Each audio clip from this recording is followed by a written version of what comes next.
Senzo Meyiwa murder trial continues today at the High Court in Pretoria. Constable Senzo Meyiwa took to the stand and told the court how he knew all of the accused, further claiming that he saw them before and after Meyiwa was shot. eNCA reporter Manqoba Mchunu is at court for us, and he'll be speaking not only to us but also legal expert Elton Hart, who is also, of course, joining us about these latest developments. Manqoba, a very warm good morning to you, colleague. Let's get some context as to what Police Constable Senzo Meyiwa had to say. It seems he's very well familiar with the accused. Well, certainly, Tumelo, and what we heard, of course, the crucial evidence that emerged from Constable Senzo Meyiwa was around placing the accused at Vosloorus on the day that Senzo Meyiwa was killed, and effectively also linking them to this murder of Senzo Meyiwa.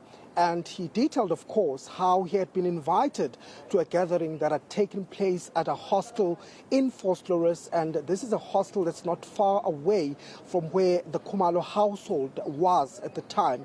And he says that how he got to this particular gathering is because he was invited by his nephew, who is also close to these accused. He says that when he arrived, he then found these accused at the house or at the hostel. And this is where there was, a feast where they ate meat, they drank alcohol. And he also spoke about how he knew these accused, saying that he had known accused number one, Muzika Ukulelwa Sibia, back from home in KwaNongoma. In fact, it was his neighbor. He says he also knows accused number two, referring him by a name that he says they call them Mafika.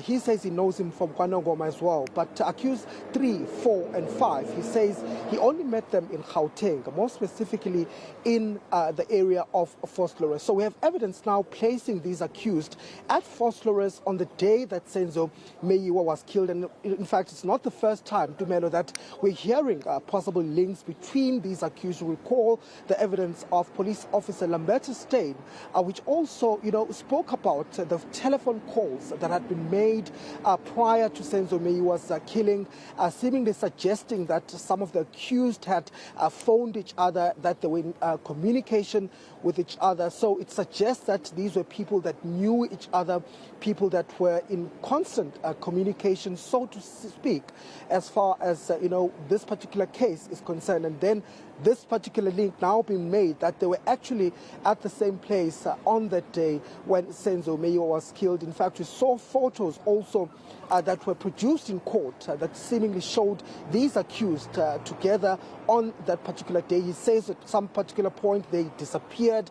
They then come back in a haste, and when they came back into the house, he then saw the guns, accused number one carrying a 38 revolver and accused number 3 carrying a 9mm revolver, which is some of the evidence we've heard from those that were inside the house as far as the firearms or the firearm is concerned, the evidence around that. But I want to bring in Elton Hart, who's a legal expert, just to break it down for us. Elton, thank you very much for your time. Let's start here. Very startling revelations being made in court by Constable Zungu as far as linking these accused before court to this murder of Senzo Meyiwa. How damning was that evidence? Manqoba, for me, that evidence, it's just any other evidence. It's not damning for me because cross-examination of this witness has not happened. The mere fact that they were in Vosloorus doesn't say to me that they were involved in committing this crime. So one needs to first look at when the defense team start cross-examining this Zungu guy. Then one will actually get a clearer picture if this evidence is damning. And at this stage, for me, this is just circumstantial evidence. And also, I would not necessarily trust this witness because he was sitting on information from 2014 to 2018 trying to explain it in some way, but as a police officer, he say he was scared. He knows the procedures of how to actually make sure that information get to the investigating officers in a subtle way. So for me, I would treat this evidence with utmost caution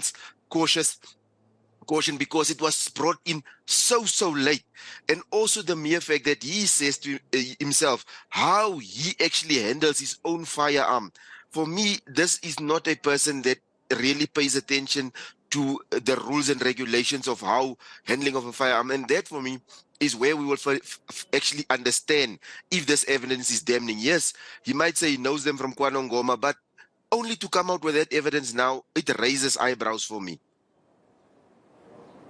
And certainly a lot of questions as to why a police officer had been sitting in the company of, men that are known to be hitmen and criminals. Of course, that's a question the defense is likely to raise. But how difficult will it be for the defense, and what do they have to put on the table as far as their cross-examination is concerned if they want to cast doubt on this witness? No, Manqoba, it's simple. Like this witness, first and foremost, he did not give time frames. He was not clear as to the times exactly, and he was making to say, okay, the witness, the accused disappeared before Senzo Meyiwa was shot, and they arrived. He was not asked specifically about times. Did he check his watch?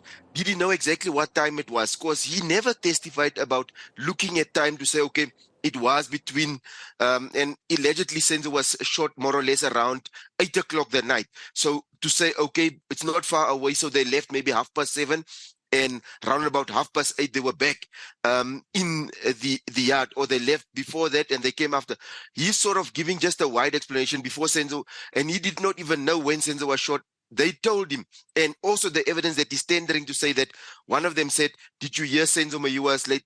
It was trending on social media very soon after he was shot. So that is like, you see the state is trying to use this witness to actually support the narrative that these guys were involved.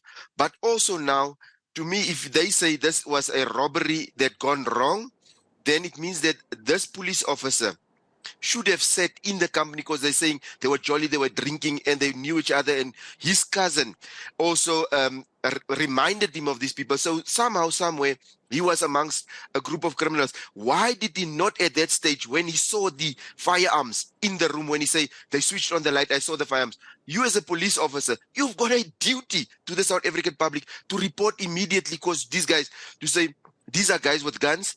Why are they having guns? Do they have licenses? Question them. If they don't, then you're calling the cops. Why were you sitting with this information for so long? For me, his credibility, I'm not so sure. And I think the defense will have a field day with him if they go after him properly.